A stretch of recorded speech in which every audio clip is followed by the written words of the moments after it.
আসসালামু আলাইকুম, সবাই কেমন আছেন? আপনারা ইতিমধ্যে স্ক্রিনে একটি পিকচার দেখতে পাচ্ছেন। সেখানে ৩ জন ব্যক্তিকে রিয়াদ পুলিশ গ্রেপ্তার করেছে। অর্থাৎ রিয়াদের যে গোয়েন্দা সংস্থা রয়েছে, এই ৩ জন ব্যক্তিকে রিয়াদের গোয়েন্দা সংস্থা গ্রেপ্তার করেছে গতকালকে। তাদের মধ্যে একজন হচ্ছে বাংলাদেশি আর ২ জন হচ্ছে সিরিয়ান নাগরিক।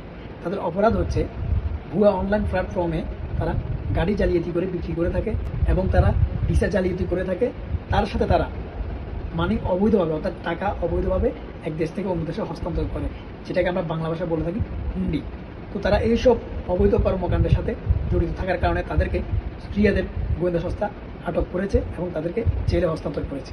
তো আমরা যারা বাঙালি রয়েছি সৌদি আরবের মধ্যে কিংবা মধ্যপ্রাচ্যের বিভিন্ন দেশে অবস্থান করতেছি, আমরা যেন আমাদের যে কর্মস্থলগুলো সেগুলোকে যেন, যেই দেশে আমরা বসবাস করতেছি সেই দেশের নিয়মকানুন কিংবা আইনের প্রতি শ্রদ্ধা রেখে যেন আমরা সেই কর্মটা করে থাকি, সেটার দিকে সবসময় লক্ষ্য রাখবেন।